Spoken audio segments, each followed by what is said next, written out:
Hello, everybody. We should start now. We have you are part of those who have been here for the whole day. You know what you are part of.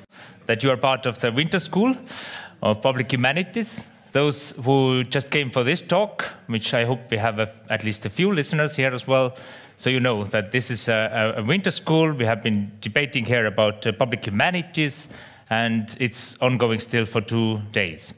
But the next speaker, who I'm happy to introduce, my name is Tauri Tuvikene. I'm a professor of urban studies at Tallinn University. And the next speaker is Professor Marko de Brömmelstroet from University of Amsterdam.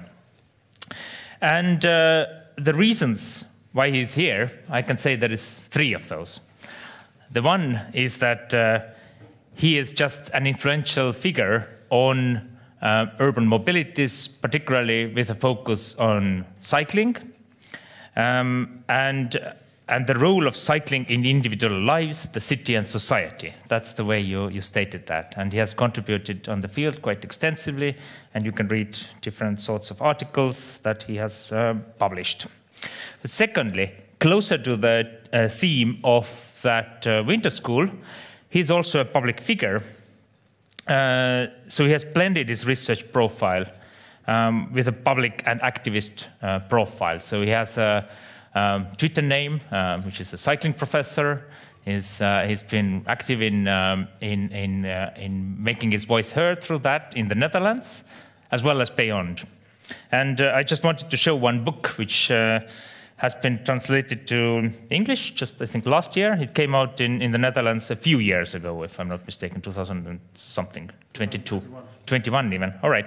But it's called Movement, and this is how to take back our streets and transform our lives. It's published together with a journalist. So the journalist has been in conversation with Marko, and they sort of discuss the urban environment and how it has been, well, taken over by cars, and how the different sorts of ways of moving around has been sidelined. It's quite interesting also that Netherlands, which we otherwise think as a good example, doesn't maybe sound as such a positive place necessarily, through the book at least. But maybe you will explain a little bit that as well. And thirdly, why he's here. Although he is an urban studies scholar, you could say, or urban mobility scholar, he works at the intersection of human and urban, social sciences and humanities, through the focus particularly on language and narratives, especially how they relate to moving in the cities and how we conceptualize the movement in the cities. So what are the dominant discourses, how the discourses are bent, how the discourses can be changed, etc., etc. And I think that's the topic that speaks very much to the humanities scholars as well. So, without further ado, the floor is yours, Marko.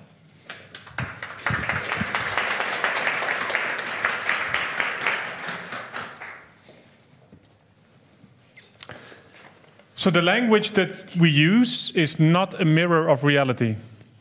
The language that we use profoundly shapes reality.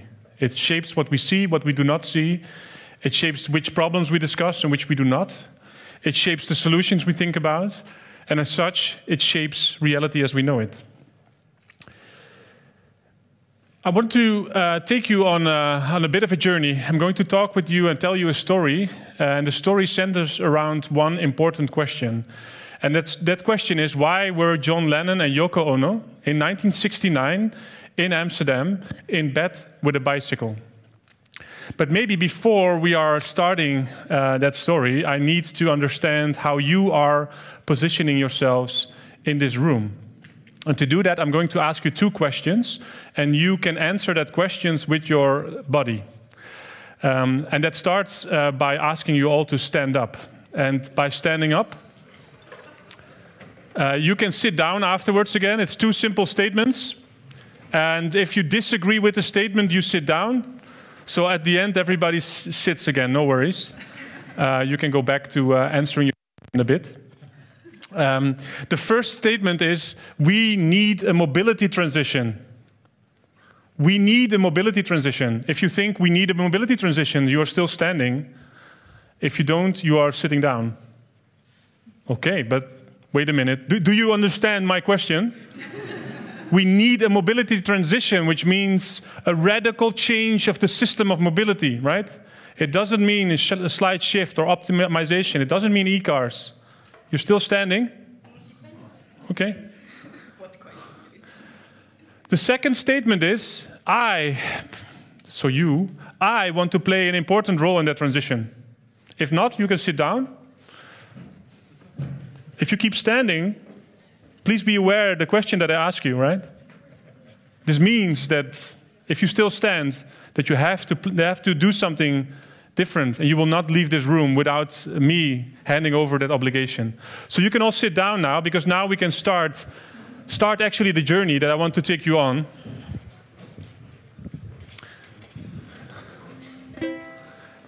And the journey will follow a few steps. The first steps will be philosophy. And I'm sorry for that, but we have to go a bit through philosophy. It's a bit hard to start with that after the coffee break, but we can't escape it. Halfway, if I still dare to, I will sing a song for you. So that's in the pocket already, if I dare to. And if you all stay awake, you will learn a magical trick. So you will all leave this room knowing a magical trick. And that magical trick will show you something that you can never unsee.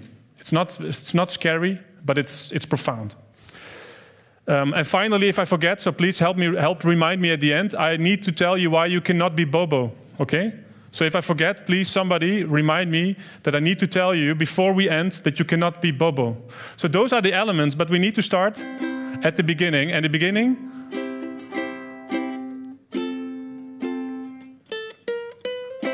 I already told a few people I cannot play ukulele very well, but it starts with these notes, because these notes are part of a song. Do you know the song?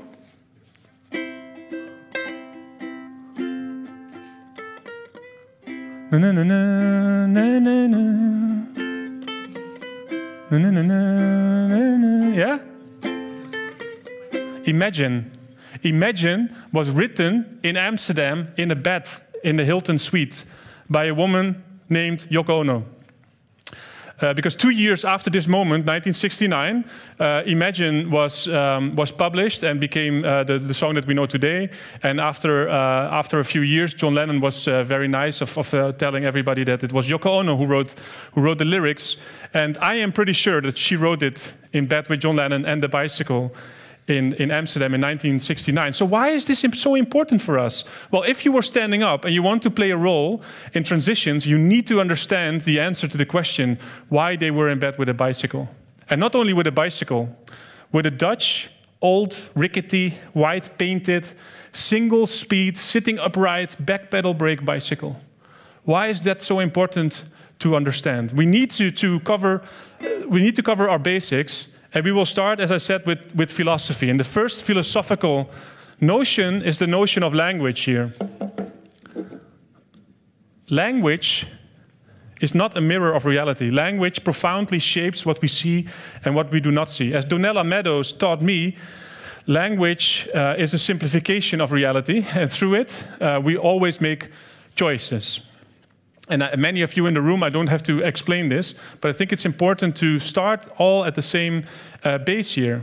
We first need to understand what language actually means. So what does language do? I simplified that in 3 steps.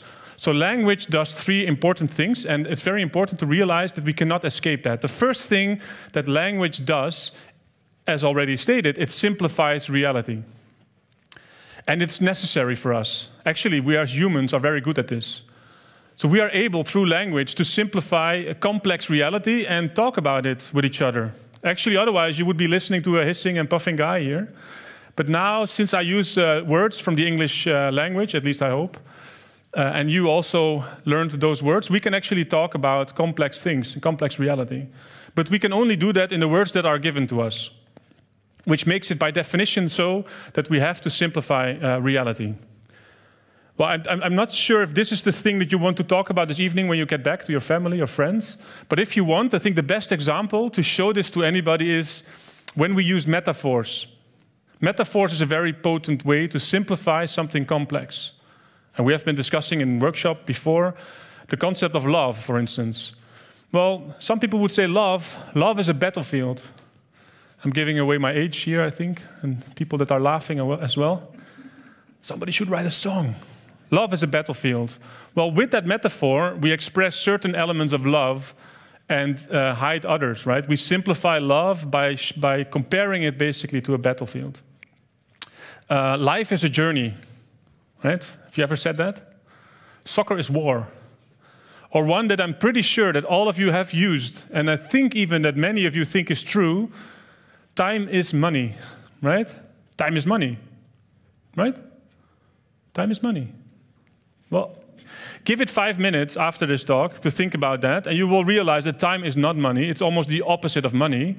But because time is money was a very useful metaphor to organize our society during the Industrial Revolution, it became sort of the metaphor that we just take for granted. We think that we have time, somebody else has money, and we can exchange those for each other. Hence, it's a useful metaphor to simplify the complex thing of time in money. So with that metaphor, we show you that time can be exchanged, but again, we are hiding many other elements. And that's the second element of language. Language simplifies reality, but in that simplification, something important happens. I can explain that with an example of something of a mistake that I always make. So I have a WhatsApp group with my neighbors, and I now realize that that is already a mistake, but I'm not going to discuss that here. So I have a WhatsApp group with my neighbors, and in that WhatsApp group, I just sent a picture. I do that all the time. I think it's a funny thing. And don't ask me why, but I just sent this picture to my neighbors. And within 5 minutes, I get a response by my neighbor Marion. And Marion sends me a personal message saying, "You did it again, Marco. You did it again. You send a picture. Everybody starts talking about the picture. And you forget that I'm blind. And since I'm blind, I have no idea what the picture is about. So please, all of you, can you help Marion, my neighbor? How would you now write a short sentence to Marion telling her what is on the picture? Anybody? Marion is waiting. Clock is ticking. The road is going through a forest. A road is going through a forest. There's a deer crossing the road. Some trees fell down. Autumn leaves, it's autumn, yeah. Wet road. Somebody put the road in the deer's home. A road in a deer's home, yeah. Well, the best one I've heard so far was man finds back his stuffed deer. But the key point here is bringing it back to language. What happened now, I asked you to simplify reality, and you could do that, luckily, because we are very good at that, but we use different simplifications of reality. And that's the key point here, right? You can simplify reality, even this relatively simple image, in different versions of that same reality. And the point here is not that one of those simplifications is better than the other. The key point here that I want to make is that there is a choice. You made a choice, even if you didn't answer, in simplifying this reality in a certain way. And this choice will now frame the problems that you see and the solutions that you think of. And why is this so important to think about? Well, that has to do with the third element of language. So we simplify reality and we make arbitrary choices, and both of them cannot be escaped somehow, so we need to live with that fact. But that's so important for the third element of language, and that is called the issue of performativity. So the language that we use does not mirror reality, it shapes it, because it defines what problems we see and what solutions we think of. So again, I will stay in the forest explaining this. This comes from an awesome book. If you haven't read it, I really advise you to. It's James Scott's book, Seeing Like a State. And he makes the same point, but instead of in general language, he talks about governing. And he says, as if you govern something, you require a language to simplify reality, right? You require indicators to make decisions. You need to be clear about why you're doing certain things, what are the costs and what are the benefits. And Scott shows how that language shapes reality. So we start here. This is the primeval forest. And the primeval forest is a primeval forest because it isn't governed. There's nobody owning the primeval forest. It grew over time. A complex ecosystem that houses and cares for many different goals.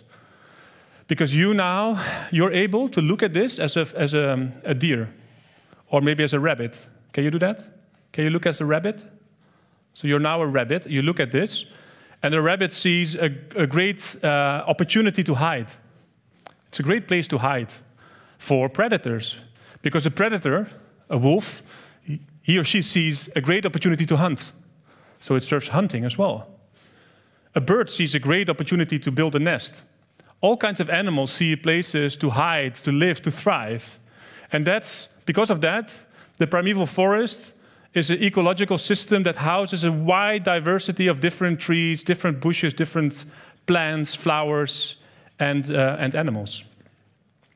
But as you can already feel here, this is going to change, right? The primeval forest is changing, and according to Scott, it changes at the end of the 18th century, because at that point we needed something. Humanity needed something from the woods, and that's why we wanted to govern it. What did we need from the woods? Timber, yeah. We needed wood. We needed timber from the forest. And for that reason, people that owned a forest, they wanted to understand, how can I optimize the use of my forest to produce timber? So what did they do? Well, as people do, they go to universities. So maybe even to this university.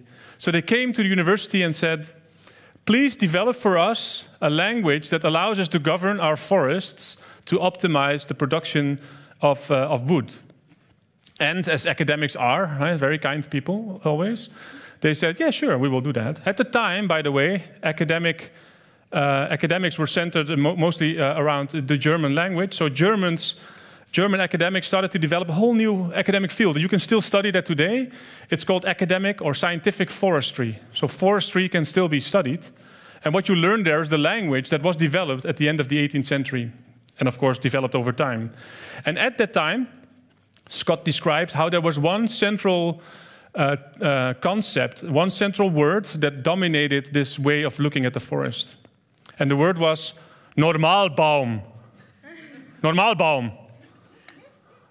The standard tree. The standard tree was this ideal, typical tree that resembles sort of the tree that you would put the least amount of energy in for the timber that you would get out of it, right? And with that language, these owners of forests started to engage with their forest. And through that language, the world changed. So this forest changed into this forest. So the primeval forest actually changed into production forest. And this you can now find across the world and across Europe. It's probably not that far from here you can find a production forest. And a production forest, in a way, is just rows and rows and rows of Normalbäume, standard trees.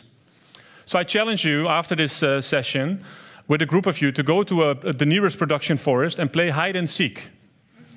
I think it will not be a long game, because in this forest, the rabbit can no longer hide, the wolf can no longer hunt, the birds can no longer build their nests. So especially small animals were removed from this forest. Bees got extinct from these places because they were optimized for wood production, right? Rows and rows of standard trees, and everything in between was eradicated because it needed to be simple and easy to maintain. And before we go back to the city, one final thing to say here is that this performativity actually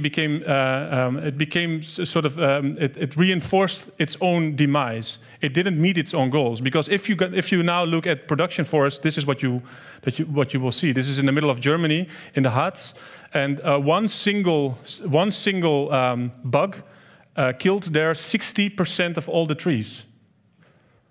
Well, I can feel your anxiety. It's not one bug though; it's one species of bugs.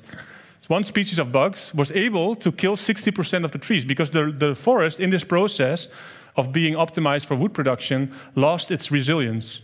The forest lost its ability to deal with adverse events like bugs or weather events. And as such, the production forest is not even more productive in terms of producing wood. So all the goals are gone through this performative use of language, and the actual goal is not achieved. So what does this tell us?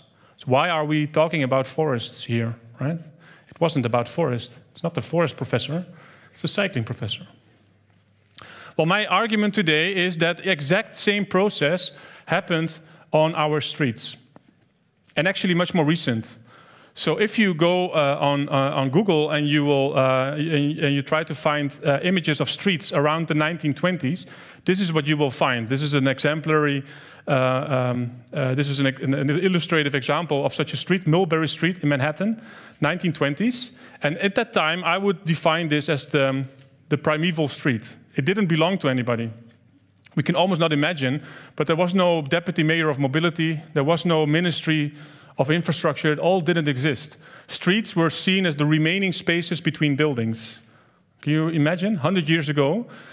And if you look carefully at these primeval street pictures, you will find that on them, there's always a diversity, again, of ways of using that remaining space between buildings. Over time, in millennia actually, these cities developed, the remaining spaces developed, and on them you can see people trading, buying and selling stuff to each other in front of their houses. You can always see children playing on these streets, and even adults. You can see people meeting each other, small houses, large families, right? They were using the street, the remaining space between buildings, as a place to meet, as sort of a public living room. And they were also meeting other people. And of course, there's also mobility, because you need to get from one block to the next. But important here is that this was the primeval street, so it wasn't governed. But this changed as well, and it changed 100 years ago in the 1920s. Not because we needed timber, but for another reason. So what changed in the 1920s, 100 years ago, that required a new language? Anybody? Cars? Almost. Also almost. And if you combine the two, what you get is basically the car already existed as this did the Industrial Revolution.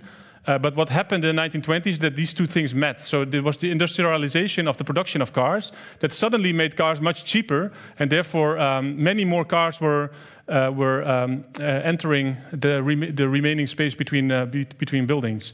And it's very hard to realize that, but at first these machines came into that space, and there were no rules. Well, there was one rule, was the red flag rule, because before this, the cars were not so numerous. So if you had a car, which was mostly for the elite, and if you entered a city street, you needed to have a person in front of the car with a red flag walking to indicate the danger that was coming. So this was real, right? But then suddenly all these cars were coming into this in this space, and there were no rules for it. And this, of course, led to mayhem. You can imagine heavy motorized vehicles without any rules going through this space where everything else was happening at the same time as well. And you can also imagine who was the key victim of this, right? The key victims of this were children, because children were playing on the streets as their only place where they could play, and they were not prepared for any danger, and they were killed in large numbers. Peter Norton wrote Fighting Traffic, and he talks about how this happened, and luckily we already had a language for that, right? So it wasn't that we didn't have a language. The language was very clear. It was the language of justice, and everybody agreed that this was completely unjust. Children were by definition without with any responsibility here. They were children, right? You couldn't make them responsible for this. But this changed. And it's a bit frightening and at the same time hopeful, but it changed over the course of only 10 years, according to Peter Norton.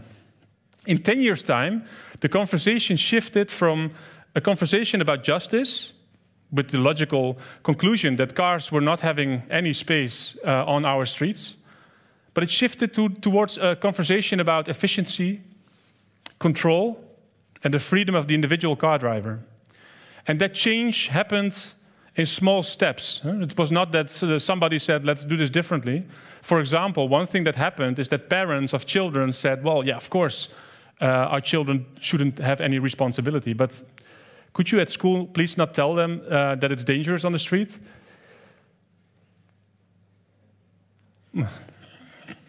Sorry. Can you please tell them it's dangerous on the street if they walk to school, that they have to look left, right, left? Because I want them back at the end of the day. Could you tell them that they shouldn't play on the street anymore and give them playgrounds, like grounds with a gate around them, and tell them to play there, please? Well, all with the best intentions. But in the 1920s, when a child was killed in traffic, there was a bloody newspaper article, but with a clear role of who was to blame. In 1930, 10 years later, it was the first time that you could read in a newspaper that a child suddenly ran into the road.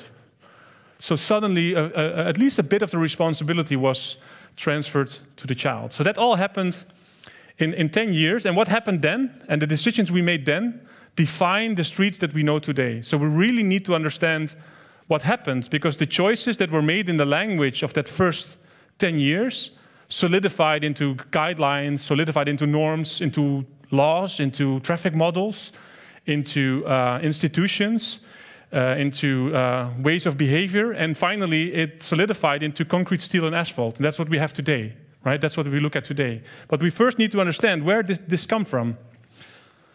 Well, one of the originators was that we were already looking differently at the city as well at the time.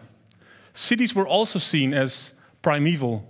They were not functioning that well.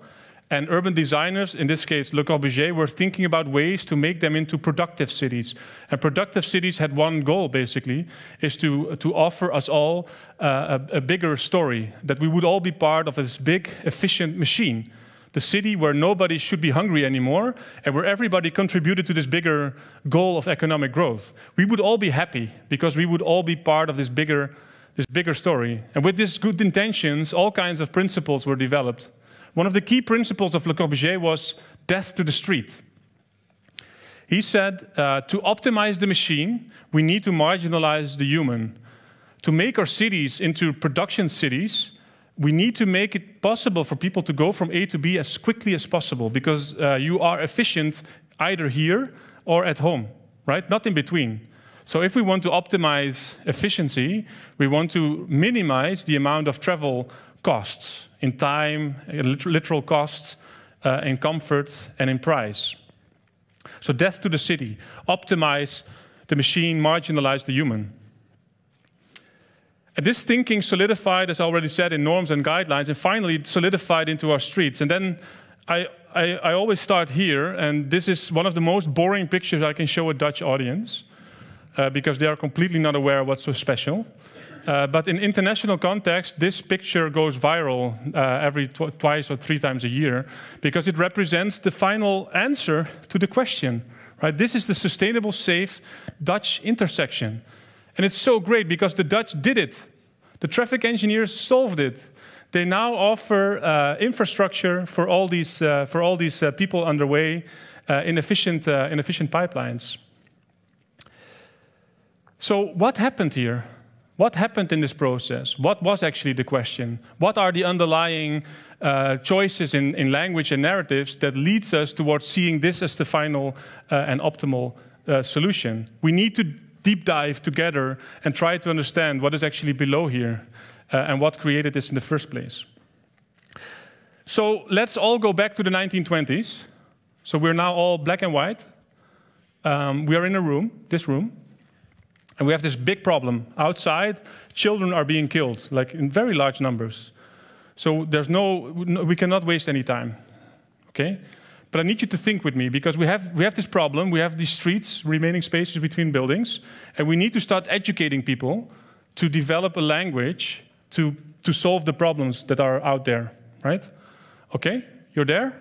So who do we ask? So we go to university, what department? Who do we ask?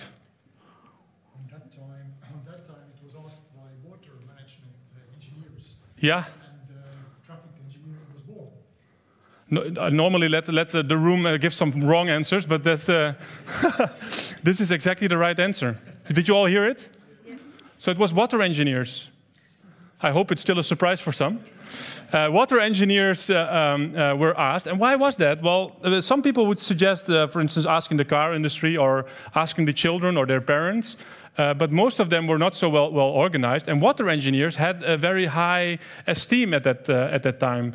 Why? Well, they actually solved two big problems of society, because they created sewage systems for our cities and solved the hygienic problem, and they created water systems for our city. So basically they were seen as the big gurus in terms of developing efficient solutions for big societal problems.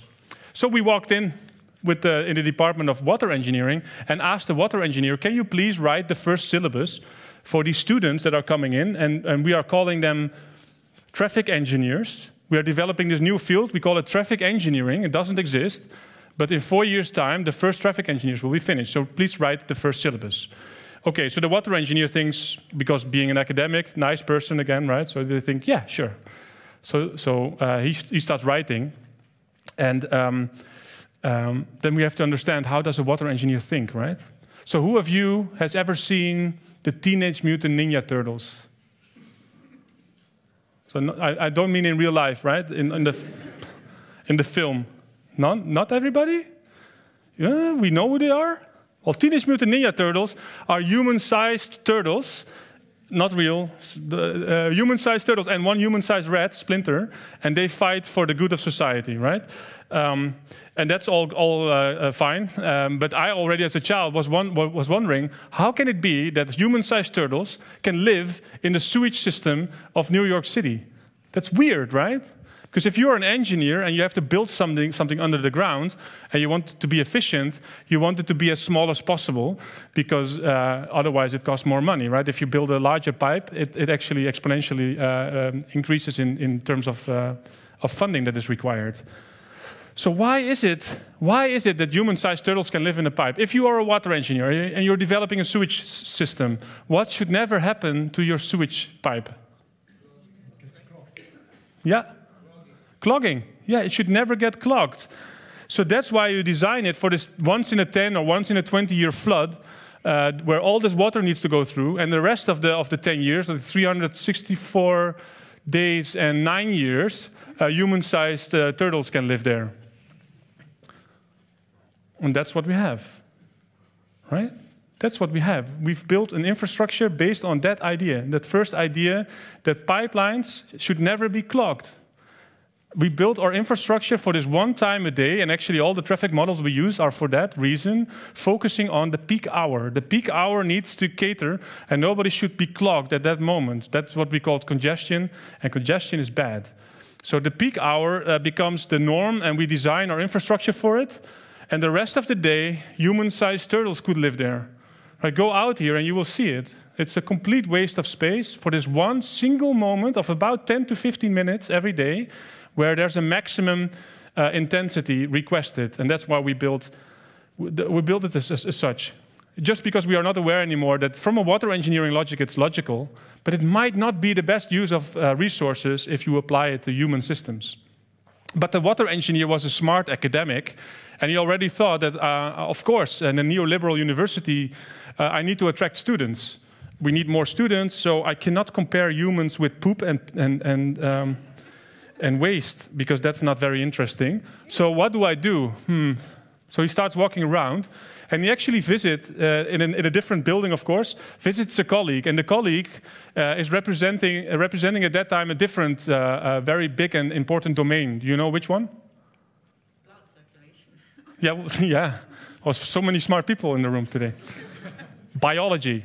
Biology is the meme of that time. Biologists find out how the human body works, and it's beautiful because it's complex, but we are also elegant. So our system works very, very, very beautifully, and it can actually be used as a very powerful metaphor because of this elegance. So the metaphor of the pipeline and flow and throughput and never be clogged was translated with biological metaphors. So since then, everybody talks about the heart of the city, right? You can just say the heart of the city, and everybody knows what it is. The heart of the city, and the heart of the city, of course, needs to pump.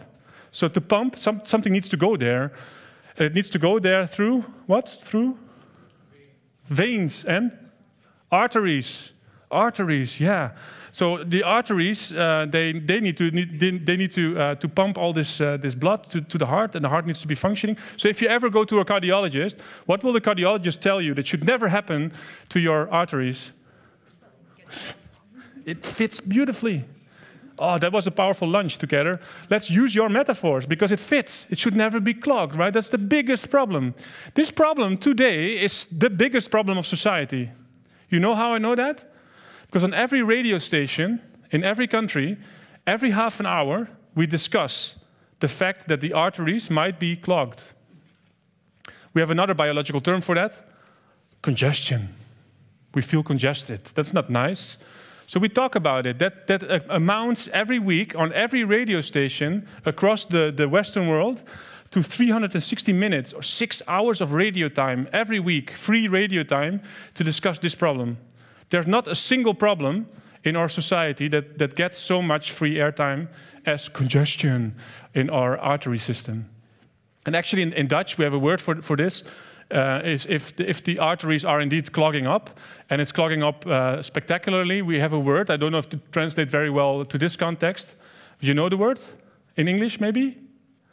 So it's called traffic infarct. Traffic infarct. Oh, something is dying. It's the urban tissue. Something is wrong. We need to solve it. You know what we built?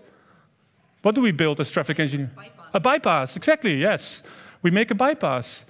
So all these metaphors again make us think that being underway is a thing that should never be clogged, should always be easy, should never lead to us waiting. So that's what you see here. You see basically pipelines where people are going from A to B. But then we have a new problem. So we're now in the 1970s. In the 1970s, we see a new problem because we have building all this stuff, and then we realize that our resources are limited, so we need to also make decisions on where to build and where not to build. And luckily, we have a new department, many new departments, but physics helps us to develop our first traffic models. If anybody here is into traffic models, they are also called gravitational models because they are based on the idea that like different planets attract each other, like gravity between them. We can actually use that as a metaphor to model reality. Biomechanics comes in, still used to this day. But there's another department, 1970s, that can really help us understand how to develop which types of interventions to benefit people the most. So what department is that? Oh, come on. It's almost the religion of our times. It's the Department of Economics. Economics figured it out. They figured out that humans are not poop. Humans are not blood. Humans are even more annoying than that because humans make their own decisions, right? They decide in this network if they don't go with the flow. No, if they want to go left, they go left.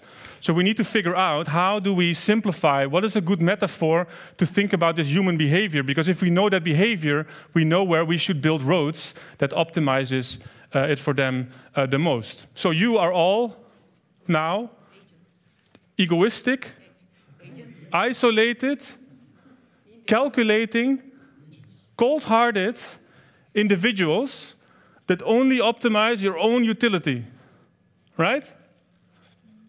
That's on your LinkedIn page, I hope. Because since the 1970s, this is how we see human behavior. You are all homo economicus. And there's no economist, I think, at this point that would defend that simplification of humanity.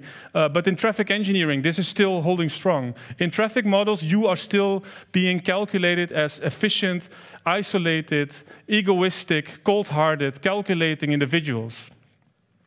And as such, we develop our streets.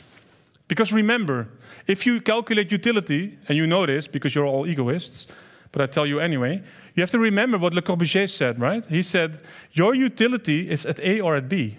So if you wake up a traffic engineer in the night, they will shout, travel is a derived demand. Being underway is derived. It's a negative. It's a disutility. Because you want to be at A or at B. So in all our models, being underway is something that you want to reduce to a minimum. It's a quantity that you want to reduce. All the political parties from the left to the right do not do not have any conflicts about this. Travel time savings are the holy grail. They are the cost-benefit analysis holy grail. You invest all your money to get as much as possible travel time savings. Because if you, as an egoist, save travel time, that is the benefit for society, right? Right? That's what we can calculate. So travel time savings became the holy grail. And then a final step to understand what we're seeing here, so pipelines, blood circulation, we have these Homo economicus going from A to B, but they are meeting each other. So we have figured it out, right? We have given some of them their own pipelines, but still they're meeting each other. Exactly. They're meeting each other. It's maddening. So they're meeting each other. Okay, so you have to help me here. So we have one less help, but you are all egoists, right? So you can help me here. Thomas Schelling won a Nobel Prize for this, by the way. So if you can solve this, you are close to world fame. But if two egoists meet at an intersection, what can they not do? Give way? What can they not do? You are egoist. If you meet another egoist, what can you not do? Give away. Yeah, you cannot negotiate. You cannot negotiate because there's no negotiation, right? You only want right of way. You can't stop. You can't give somebody else right of way. So in traffic engineering, on the roads that are designed for you, if you go out today, every interaction between two individuals is seen as a conflict, by definition. So if we meet each other at the coffee, all is fine. If we meet each other on the street, conflict. Because there we are egoists, optimizing our own utility. So this is a place that becomes the Holy Grail. Why? Because we solved it. This is literally called the conflict-free intersection. Because we solved most conflicts with pipelines. Wow, look at this beautiful red pipeline. Dutch bike path. Pew. But you still meet each other. You see that, right? So you meet each other here. How to solve it? What do we build here? Exactly, yeah. Optimize the machine, marginalize the human, right? Le Corbusier in action here. So this is in Dutch. I will use some Dutch. It's the most beautiful word from traffic engineering language, I would say. Because in Dutch, you would say stoplicht or stoplight. I think some people would say that here as well. There's always a traffic engineer like, no traffic light. And then there's always the end boss of traffic engineering that will then call out, no, it's called a VRI. And that's in Dutch, a verkeersregelinstallatie. A traffic regulation installation. What? Yeah, we need to solve conflicts, optimize the machine, marginalize the human. Tell our kids, when they're 4 in the Netherlands, they are trained by Safe Traffic the Netherlands, paid for by the car industry, that they have to push a button there, that they cannot cross the street anywhere to go to the playgrounds. They have to use the zebra crossing. They have to thank the driver if they didn't hit them on the other side. That's how it works. The street is there to optimize throughput, and everything in between, everything that limits that is a problem because of travel time savings, right?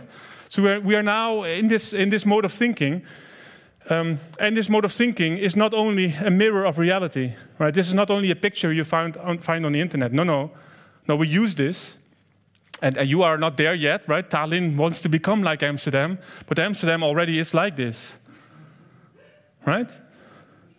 You can almost not see the difference. So we made our streets in this model, right? All these metaphors, they are not a language that is used in a laboratory.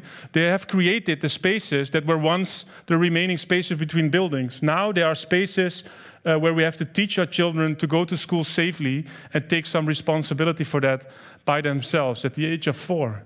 It's maddening. And you could say, well, at least we solved it, right? At least there's no congestion anymore, right? Right? I didn't listen to the radio, but is there still congestion? So we didn't solve it. Man, we're so close. But what happened in this process is we went from the primeval forest through the language of the Normalbaum and wood production to the production forest. And similarly, if we go back to Mulberry Street, we moved from the primeval street through the language of travel time savings, congestion relief, efficiency, control, and the freedom of individual car drivers to the production street. This is Mulberry Street today. And you might recognize it because you see it everywhere. We've done it. We've optimized our streets. We have created spaces that are optimized for maximum throughput. where people are not congested or clogged up and are achieving incredible amounts of travel time savings, right? Right? Maybe not. Maybe we haven't solved it yet entirely. So what do we do? Do we go to the humanities department? Nah. No, what we will do, we will ask the smartest people of this planet if they have a solution. Oh, no, wait, that's a joke. We ask the richest people in the room if they have a solution. And they say, yeah, sure, yeah, we have a solution. Actually, we've went all the way back, and we figured out the first books and the first people who wrote the first manuals, the first syllabi for traffic engineering, and they came up with a solution. So just give us all your money, and we will give you traffic engineering or water engineering on stilts. It's a pipeline system that shoots you from A to B in almost unlimited travel time savings. It's still traveling, but you go at 1,000 kilometers per hour. And well, since you're in a tube anyway, you will not see it. You will get very nauseous with all the speed going on. So you will probably take a pill anyway, and you will sleep, right? So you will pop up somewhere out of this tube, and then you can have a coffee. Ultimate travel time savings. Awesome. The Hyperloop. No. Says the European industry says, well, wait a minute, we can play this game. Don't do this. Give us all your money. And we will make your travel time savings not even slightly better. No, we will take them away all completely.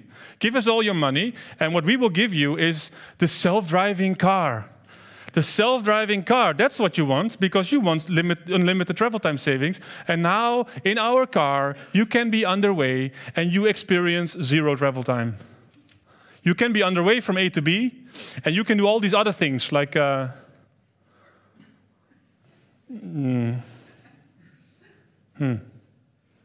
Well, we'll figure that out. We will hire some people, but at least you don't experience travel time or all these pesky other individuals and these conflicts with the other egoists, right? So give us all your money, and we will solve it for you. And now you're probably thinking, wait a minute, Yoko Ono and John Lennon in Amsterdam, 1969, on their honeymoon, fighting for world peace, in bed with a bicycle. That's it. The Dutch bicycle. The Dutch bicycle will never fall into this logic, right? Sitting upright, you will never win the Tour de France sitting upright. It's very spectacularly inefficient to do that. Single speed, very heavy things. The bicycle in bed with John Lennon and Yoko Ono. So the Dutch are so interesting because they offer us a way out of this. That's why we all like Dutch cycling, because they did it. They gave us a solution that's going away from this logic, right? The Dutch will never fall into this logic with their bikes, right? Right?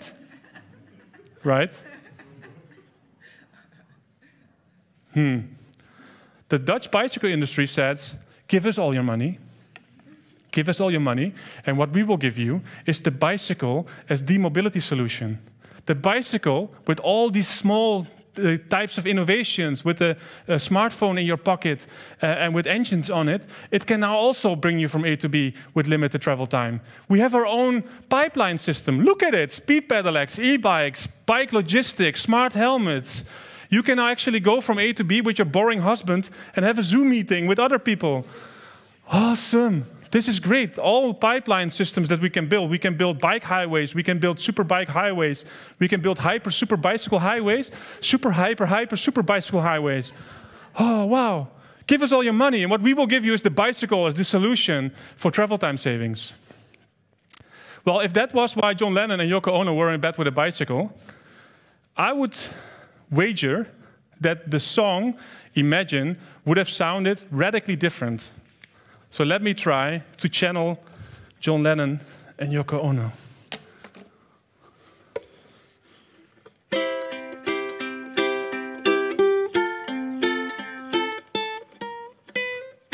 Imagine bicycle highways,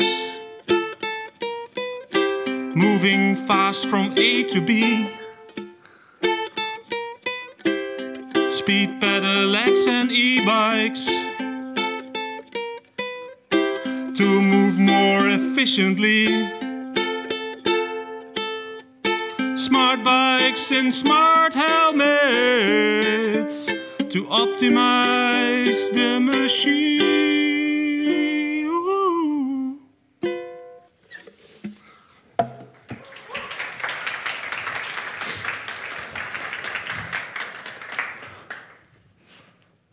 I don't think that they were in bed with a bicycle for this reason, although I really like the song. And thanks for the applause. But why is this so important then? So why do we have to go one step deeper? Because we still don't have the answer why they were in bed with a bicycle. And I've told you how important that answer is. Well, we have to go one step deeper, basically because of the same reasons that the production forest, remember, was not solving the problem of timber production. It became obsolete in its own terms, right? It eradicated all different goals, but also didn't meet its own goal. The same is happening with mobility.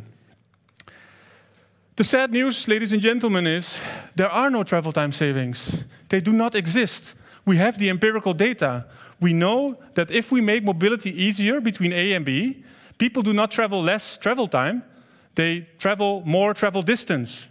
So this is the example of the data, and you can find everywhere, from the Dutch study that shows that in the 1950s, the average Dutch person spent around 7 kilometers per day traveling to meet his or her needs, daily needs, 7 kilometers per day. 70 years of investing in travel time savings. The travel time savings per person in the Netherlands are 0 seconds. Exactly 0 seconds of travel time were saved. 8 billion euros a year invested in not existing travel time savings. What happened instead is that currently, an average Dutch person travels 42 kilometers per person per day, 6 times as much. Is that a problem? To meet the same needs? Well, yes, because this system is not helping us. This system is depleting us. It's depleting our resources. It's almost unmanageable to maintain the current infrastructure. It's depleting space. It's depleting nature. But maybe even more importantly, it's depleting us. In the Netherlands, every day, 2 people are killed in traffic still, to this day. Every day. It depletes everybody around them. It depletes us. Traveling makes us tired. 42 kilometers per day makes us dependent on mobility. So this system needs to be changed radically. And to do that, I'm now going to teach you how. So this is the deepest point of the presentation, because you can actually do it. You were standing, most of you, after the 2 questions. So you think that this transition is required. Good. And you want to play a role in that. Also good. Because you can do it. Humans are spectacular good in actually rethinking languages. But you need to do that. Because my point here today is, if you do not do that, if you do not challenge the underlying rationality that produced the system, you will just contribute to re-establishing the same system over and over and over again, right? It's Sisyphus pushing up the ball. If you do not want to do that, if you really want to be part of a real transition, you have to rethink the rationality itself. And here comes the magical trick. Are you ready for that? Yeah? Still awake? Okay, magical trick time. I'm going to teach you a magical trick, 3 steps. You're going to see something you cannot unsee. If you're scared, you can just walk out for a bit. We will call you back in. The second step is a bit hard for men. Men? But I have your back, so we will solve this. There's enough women in the room to get us through. Yeah, and then we just do it. Afterwards, the trick is free to use. You can take it home. You can be spectacular this evening, okay? There we go. So we're going to stand up again, everybody. So we're going to stand up. Put all your stuff away from the table. Standing up is very important, and do it well-grounded, right? Stand really, really well. Okay, so now you're going to pick a finger of your liking. You can pick any finger, if you're politically left or right, or... I always advise a polite finger, but it's your party, so you pick a finger, and you're going to point your finger above your face to these weird things at the ceiling. Let's say the ceiling. So you're pointing your finger, all of you now, so above your face to the ceiling. So you're looking at your finger, pointing above your face to the ceiling. That's simple, right? Everybody can do this. Well, now we're going to do something which is spectacularly difficult for men. So we're going to make with our finger clockwise circles. And clocks always go the same, even if you're 1 hour ahead of Amsterdam. So clockwise circles. But somehow men have a difficulty in this. And that's fine, because I designed it especially for you, because now everybody's looking at their finger making clockwise circles. So you can sync your clock and nobody notices, right? So I would advise you to look at a woman close by and see if your finger really makes clockwise circles along the ceiling. Don't disappoint me. Clockwise circles along the ceiling. Okay, so you keep doing this the whole time, making clockwise circles along the ceiling, but you're lowering your finger now in front of your face. So you make the clockwise circles along the ceiling, but you lower your finger in front of your face, So now it makes the circles in front of your face. And now you lower it further, and now you look at your finger and tell your neighbor what direction your clock is turning. So what direction is the clock turning? So why do people laugh? What happened? What happened? Yeah, you can do it again. Same thing happens. Yeah, oh yeah? So what happened? Anybody? Why is there... What happened? Perspective. Ah! Yeah, it's counterclockwise. Ah, yes. In the back? What happened? Yes! Oh, that's even more beautiful. Yeah. You can all sit down now. This trick, by the way, also works like this. That's what my 10-year-old daughter taught me. You went behind the clock. That's such a beautiful way to say it. Here, so we changed perspective. We changed perspective. We changed perspective. You all did that. You see what you can do? You see the power that you have? The finger didn't change. The system didn't change. Everything stayed exactly the same, but your perspective on it changed. And this means that if you change your perspective, you see different things, right? This is a very powerful thing that you just showed yourself that you should never unlearn. You can do this all the time. And the beautiful thing, and here things come together, is if you apply this to language. Because you remember, language is just a perspective. It's just a choice to simplify reality in a certain way. And I brought some colleague who can actually tell you this much better than I do. So I want to give the floor now to Professor Lara Boroditsky. Lara? Now, the beauty of linguistic diversity is that it reveals to us just how ingenious and how flexible the human mind is. Human minds have invented not one cognitive universe, but 7,000, or 7,000 languages spoken around the world. And we can create many more. Languages, of course, are living things, things that we can hone and change to suit our needs. I've told you about how speakers of different languages think differently, but of course, that's not about how people elsewhere think. It's about how you think. It's how the language that you speak shapes the way that you think, right? And that gives you the opportunity to ask, why do I think the way that I do? How could I think differently? And also, what thoughts do I wish to create? So language is not something of the marketing department, right? Language is not a way to convince other people or to make them think differently. What Boroditsky tells us is that language defines your own thoughts. Wow! You can now think very different thoughts about what you think streets should be for.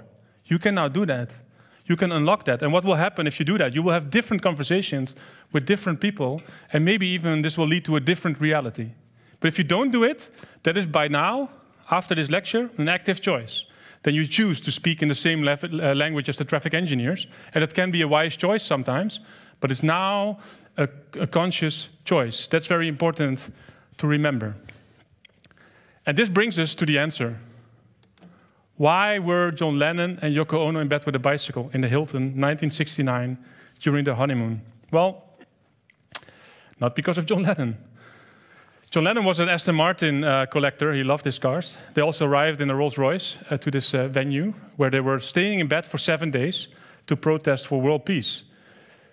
So if you will ever want to do an activist move, don't glue yourself at the asphalt. Go to the Hilton and stay there for 7 days.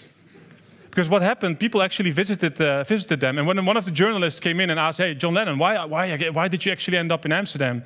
His answer was, oh, that's because of the vibes, man. So it wasn't about John Lennon, forget him. He was there because he had to be, because Yoko Ono wanted to be there. He was just married, so he had no choice. He was there, and Yoko Ono wanted to be there because for her, Amsterdam represented a very strong, powerful, almost magical place of the counter movement. She was very interested in the 68, 69 counter movement cultures. And that counter movement was called in Amsterdam the Provo's. And the Provo's actually came and brought the bike. They also brought the white pigeon. I think it makes sense, right? But the white bicycle represents here something magical. For them, it didn't represent a solution to congestion. It didn't represent a faster way to go to the office. It didn't even represent health or cheap mobility or equality. For them, the bicycle represented the end of brutal capitalism. They said the bicycle can bring us back the idea that the city is not a machine. We shouldn't optimize the machine and marginalize the human. Maybe we should optimize humanity and let them thrive. Maybe we shouldn't see being underway as a disutility. Maybe being underway is where life happens. Maybe our streets should cater for that. Maybe our cities should be love-oriented instead of growth-oriented. And this all came together in this lens, the bicycle. And the bicycle, I would say, in your hands today, still holds that potential. It's a magical, symbolic thing. It's great. Nobody understands actually how it was designed. But it's designed in a way that it becomes self-balancing at the speed of 18 kilometers per hour. You can push a bike, try it at home. Do not do this with the most expensive bike, but at 18 kilometers per hour, it becomes self-balancing. It doesn't fall. Nobody knows exactly why. There have been studies in science. It has this magical power. And the magical power here is that it can show us, it gives us a lens to really rethink what we think society should be and streets should be, right? Not only give us some space at the boundary or take some of the pedestrians and paint it red.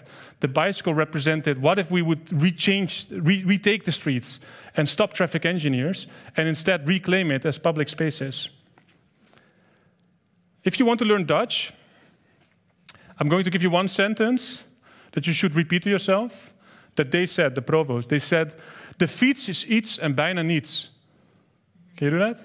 De fiets is iets en bijna niets. De fiets is iets en bijna niets. Hard. The bicycle is something and almost nothing. So that's why it represented some magical power. And this conceptual leniency, this humble perspective, the humble bicycle that can show us this, you still have it. So let's try to use it in closing this story. So I'm going to take you to Amsterdam, and maybe some of you have never been to Amsterdam, so the disclaimer is that nobody in the next videos will be hurt, okay? There's nothing going to happen to anybody. This is all just fine.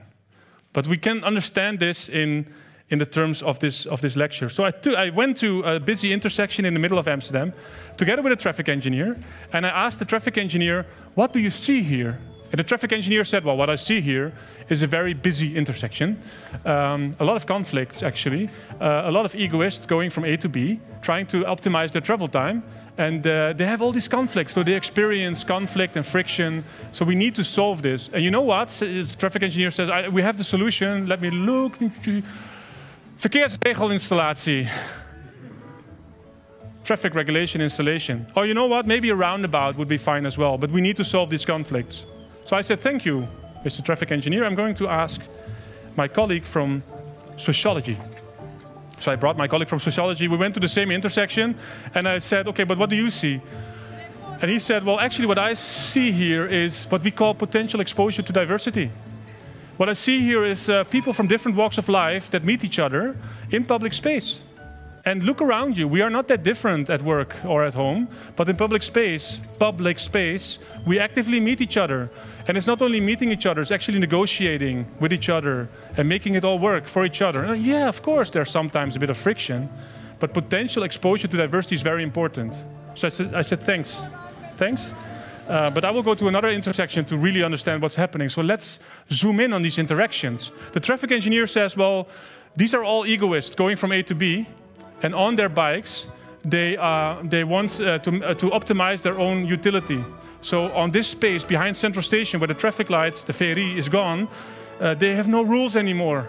And they don't like this. I said, thank you, traffic engineer.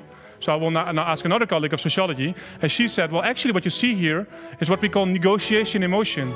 This is why these crazy Dutch people are sitting upright on their bikes, to use all their senses to send and receive information, and to use it and steer and dance. It's a choreography where everybody plays a part, except the tourist. Because never put your foot down if you're in Amsterdam. Stay dancing, right? That's why this crazy bicycle helps us. And actually it shows us that this negotiation emotion, if you go in the Netherlands, if you go to your work in the morning, you already did 100 negotiations before you are at work. And it works, right? So you make interactions, you use your eyes, your ears, your posture. I even have to tell this to Dutch people, so there's one in the room, that in the Netherlands, nobody knows this in the Netherlands, and now you will never not know this.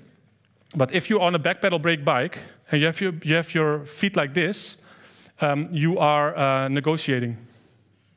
Because you're showing that you can either brake or move forward. But if you have your feet like this, you're not negotiating, right?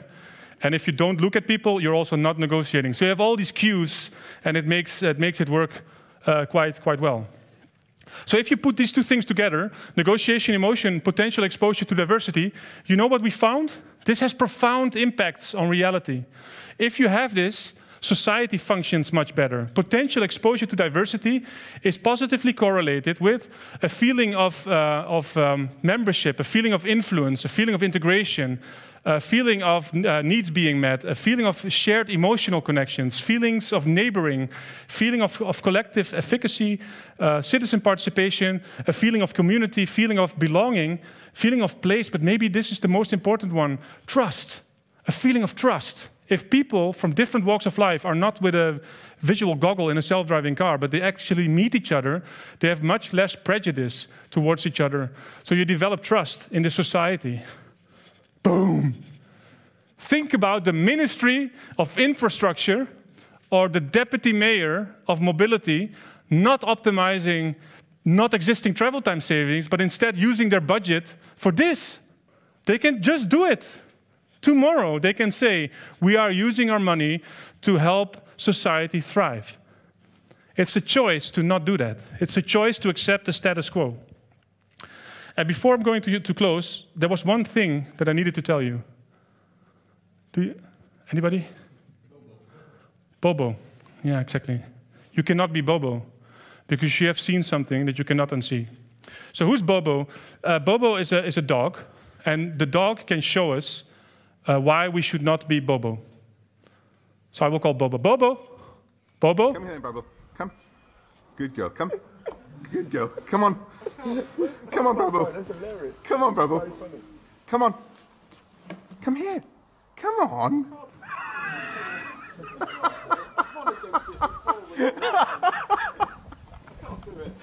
Come on. Come here. Come. Come on.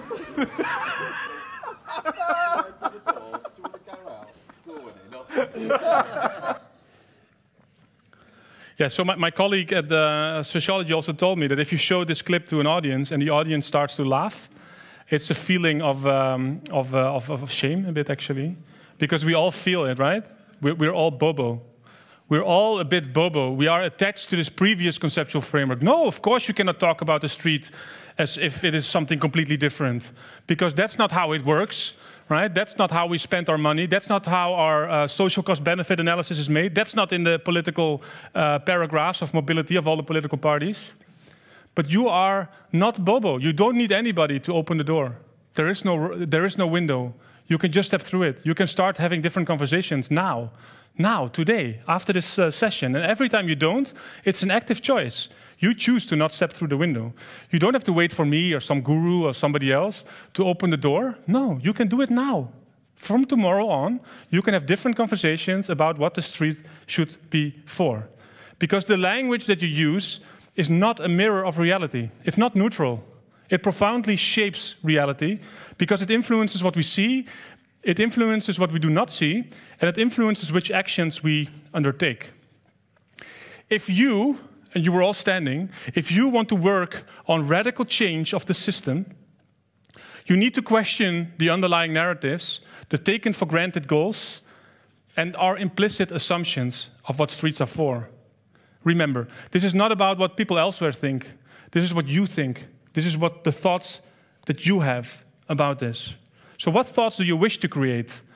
Being underway as a disutility, as a quantity to be reduced to zero?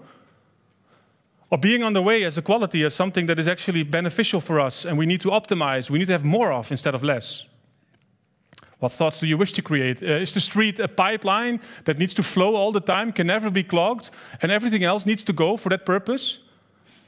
Or is the street a place where society thrives, where our children should be safe, where we can meet each other and actually have society? Do you want to have thoughts and ideas of people that are rational utility maximizers, egoistic individuals that go from A to B and cannot negotiate? Or do you see humans as they are, citizens that are complex and that have different needs and desires? That's our choice. No, that's not entirely true, because I'm flying back to Amsterdam. So it's your choice. And I wish you all the best with that. Thank you.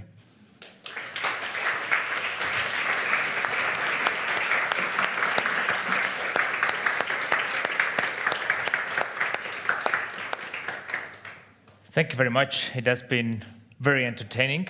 And I almost think that perhaps urban planning is precisely a field for humanities. It's about perspective. It's about language we speak. Humanities is well versed in these areas, right? So maybe we should take it away from engineers. And I think exactly that what happened is that it's sort of a discipline in the middle. Mm-hmm. Same for traffic engineering and urban planning, but I think it tried to move as much as possible to the natural sciences somehow. Mm-hmm. And we need to regain it, we need to reclaim it, and we need to make them aware that it's a social science and not a technical challenge. Yeah. Perhaps even in humanities, but I think this difference is something that goes with us.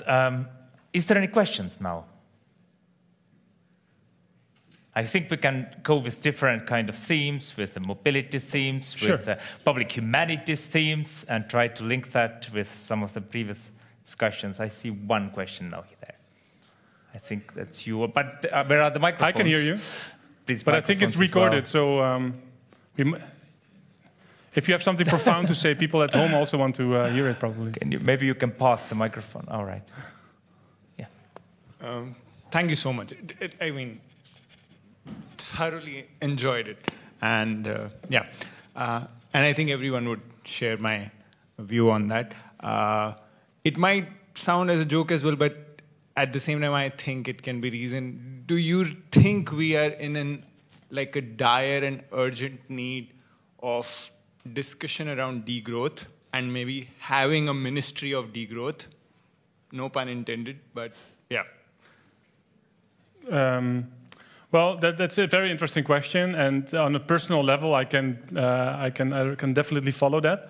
But one of my thought patterns lately is that I should not even answer that question. Right? It's we can, yeah, but we can have multiple different ministries, and they will all have the same problem as degrowth also has. It's also a limited view of reality. And I think that's the step that I would love people to be able to take, the acceptance that there is no solution in terms of, oh, if we just reclaim some ministries or change the name of the game or redesign our streets in a certain way, we are there. I think that's the key of the problem that we found out also in the book with Tallinna as journalist. She also said in the end, the problem might be that we think in terms of a problem, right? The idea that there is something that we can solve just by doing that. So that's for me very, very key. But as an answer, yeah, I think it's not nihilistic, right? It's at the same time, I think that the current narrative that created the system, you can still say within this context that they are problematic. So growth is a very problematic narrative in a finite Earth. That's, I think, very childish to not accept, right? Growth as a paradigm is by definition unachievable in a limited setting. So that we need to come to terms with that, sure. That's for sure. How and what exactly? I'm not personally not a big fan of degrowth, because in the article I wrote about finding new narratives, one of the lessons that I learned was if you really want to challenge a narrative, you shouldn't negate the other one. And degrowth still makes us think that there was growth. But as far as I understand, there was never growth. There was only a redistribution of wealth. And actually there was a decline in many ways. So why call it degrowth then? Why not call it regrowth or growth?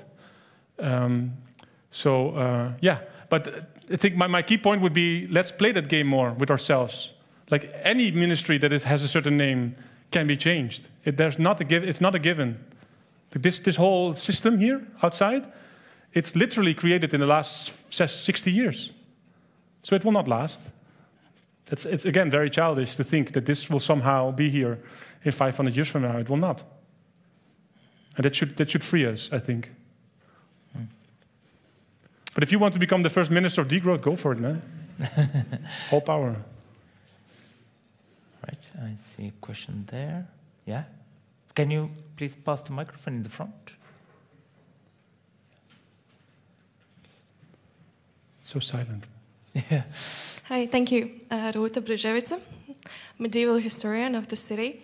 But my question will be a little bit different. There is a question that I would like to ask, which would be, how do you like Tallinn? But it might be a too much extended version. So I will ask, based on the fact that you have arrived here in Tallinn University on Narva Road, this big street, were you really that surprised that so many people stayed standing in the beginning? Oh, in that sense, yeah. I like Tallinn a lot, and actually, I think Tallinn should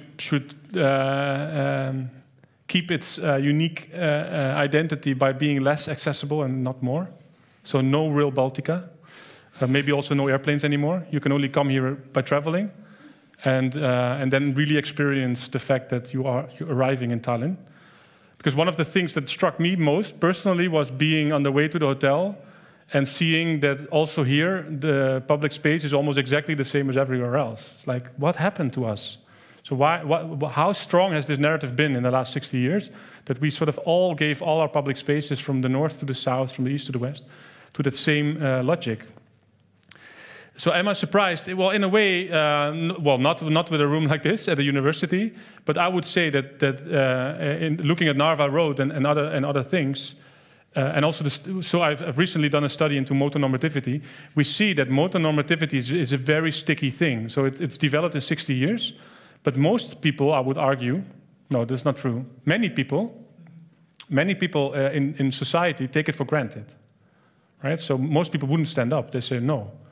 Actually, if you would propose a change to the system, they would revolt.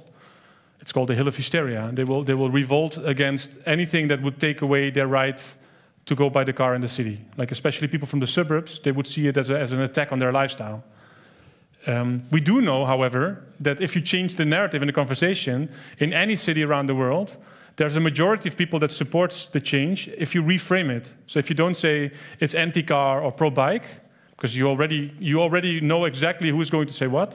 But if you say, this is actually from the United Nations Treaty for Children's Rights, you could say in Tallinn, all children from the age of 8 have the right to go to school by themselves, right?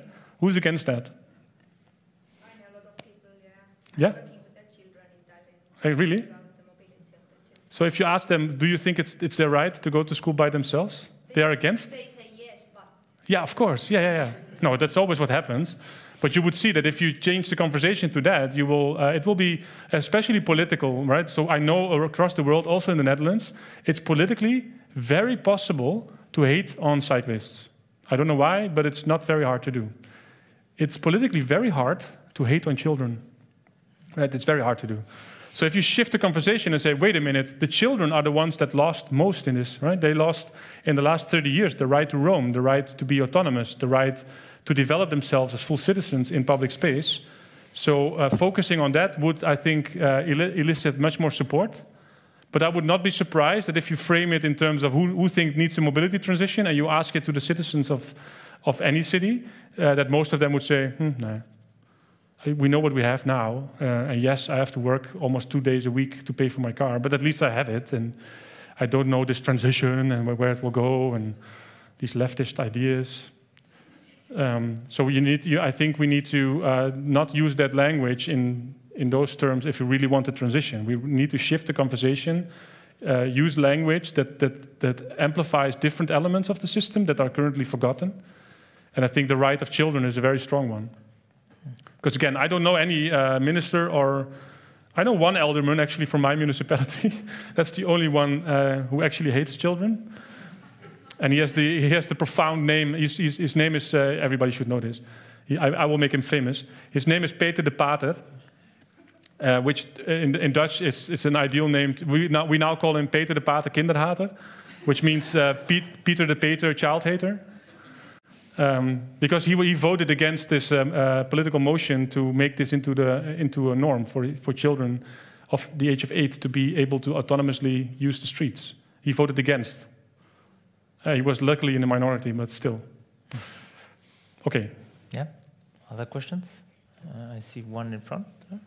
Yeah, but he spoiled my answer earlier. Yeah. Was there something in the back as well? I see. Sorry, why you have to Normally wait that takes at least 2 minutes of guessing. There's a person with a microphone already at the back. And, yes, thanks. Yeah. So thank you for this. I thought the changing perspective idea is a really powerful one. But as you know, I'm working in the municipality, so I'm thinking about practicalities. So you went into it a bit already in the previous answer, but I was just thinking, you know, you also talked about languages, and if I go into a meeting room and start talking about you know, these different ideas, different perspectives, I feel like the other side might just scratch the head and just, you know, kind of not talk to me because, you know, it's a different language. So you know, perhaps you have some practical tips of how to get to this different language. You know, maybe some nice silver bullets to change the situation today. So you're Bobo asking me to open the door. Yeah. Well, again, I think you need to get to terms that there is no door, and there is all the things that you think about never happened yet. So do it, try it, keep trying it. That's one. Two is you might not be sitting in the right room. Change never comes from municipalities. That's not my experience. Change always starts elsewhere. And I advise people that really want to be part of the transition to stop working full time. Keep working there because it's important, first of all, to pay your mortgage, to have a stable situation, but also it's helpful that people in the municipality work towards change. But the radical change will come if you work 1 day a week less and then start talking with elementary schools and to talk with parents, people who lost their loved ones in traffic, right? So so we have this whole discussion going on in the Netherlands now about civil servants also being activists. And if that's allowed or not, joining Extinction Rebellion stuff. I think, I think if you want a transition, and if you find that trying to speak to in these rooms with these people doesn't work, then you're at the wrong place. But I'm not so sure if it doesn't work. I think you should give it more of a shot. And it already. So I advise deputy mayors in the Netherlands also to stop writing mobility plans for that reason, because nobody's interested in mobility per se. And you're not mobilizing the large majority that's actually interested in what you want to do. In the Netherlands, there's just some numbers that also will probably apply here or are not that different. 70% of all children experience mental health problems between the age of 0 and 18. Mental health problems that require professional help or medication. Think about that, 70%, okay? More than 20% of children are facing suicidal thoughts. 20%, right? Let that sink in. These problems are multifaceted, for sure. But the way that we are using mobility and the way that they cannot use public space definitely has to do with this. So if people in rooms do not want to talk about that, well, then they should. We should force them to. They shouldn't be able to just stick to their routines. And one thing that I think is fruitfully happening in the Netherlands is aldermen or deputy mayors that stop making mobility plans and start making holistic public space plans. They're able to actually unlock all this potential and start talking about streets as places that need to serve multiple goals of society. We can no longer claim all that space only for traffic to be solved. So that department needs to be held accountable for that. And what then happens is that if you start that conversation, journalists will start asking different questions. People in the street will start talking differently. And then, I think, and that's where the real magic happened, in the next municipal elections, political parties will hopefully have radically different mobility paragraphs. Because currently they're all the same. They're slightly different, but they should be radically different, built on different value systems, and then we can have the real discussion, the adult discussion, on how we are going to improve the situation. Yeah. So yeah, that's not a silver bullet, but I will keep an eye on you. There's one question here, and then I will also add one question in the end, and we go slightly over time. I hope it's fine. But yeah, please. In 2022, in Barcelona, you said that 66% of inhabitants of Amsterdam are afraid to go out due to traffic, right? Basically, due to traffic violence. What do you suggest to overcome this fear? For instance, in Tallinn, where we have from spring to autumn, about 5% of inhabitants who use a bicycle, e-scooter, other means, light means, traffic light means. And in winter, we have, from autumn to winter, 0.6%. Because the environment, and if you talked about the plans, which is correct to make development plans more to do them holistic, right? Mm-hmm. But in practice, also, for instance, with the current city government, if it is not implemented, and Axel Part over there just asked from you, he's working at Tallinn Environment and Urban Works department. He has been several months as a manager in the department over there. Not the old department, but the division over there. What do you suggest? How to overcome the fear? And how to implement those holistic development plans? What have been done in Tallinn for decades? Because mostly those plans are not fulfilled into reality. I can't solve that, so sorry for that. Maybe not focus on Rail Baltica and use that money wisely for these kinds of things. But that first requires changing the narrative, and that's why I in Barcelona use the element of fear. One of the things that I see happening is that indeed, increasingly we are developing holistic plans, but in holistic plans, one reason to stop making holistic plans is that we are afraid of the primeval forest, right? We want the production forest because it gives us some sense of certainty and control. So going back is very scary. So we make these holistic plans, and what we miss is a compass. It's compass, right, in English. So we miss sort of a sense of direction. And we have to choose one. Children's autonomy is one, but maybe also, that's what I presented in Barcelona, maybe it should not be acceptable that people are afraid in public space, right? Who's against that? It's not okay. And then again, I think it's important to not talk about the fear and the victims of fear, but we should talk about the sources of the danger that make them afraid. Because otherwise we have a short skirt, women with short skirts discussion, while assault on women should be completely unacceptable. So I think as soon as you get there, as soon as you get a political referendum on we should not be afraid in public space, the solutions are not incredibly difficult. Like, the technology exists. The technology that I've been working on, and I keep working on, against all odds, is called ISA, Intelligent Speed Assistance. And this would allow all the cars that enter a certain geographical space to be speed governed. The municipality of New York is now introducing it on all their 20,000 vehicles, their fleet of garbage trucks and all the other vehicles. So they are no longer physically able to go beyond 15 kilometers per hour around schools, for instance. We can just do that. But we first need to find political mandate, because politicians also are looking to be re-elected. So they first need to understand that this is actually something to score on. You will be highly...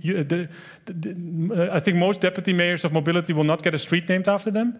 But if you do this, you get a park, right? You will definitely be remembered because you've done something radically different than just trying to optimize the traffic lights slightly. And it can be done. So I think it's not a technical challenge, it's just a political challenge, and we need to help politicians understand this by first talk about it, measure it. Do we know how many people are afraid on the street in Tallinn? I don't know. Do we?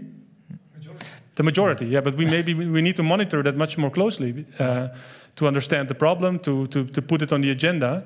Currently, I would say road safety organizations, at least in the Netherlands, mostly are funded by the car industry. They are not measuring this for good reasons, because they know that if they start measuring this, that we cannot accept the system as is. Yeah. So most people, I think, have the tendency not to be evil, but with good intentions, try to make improvements without actually changing the entire system, because it's scary.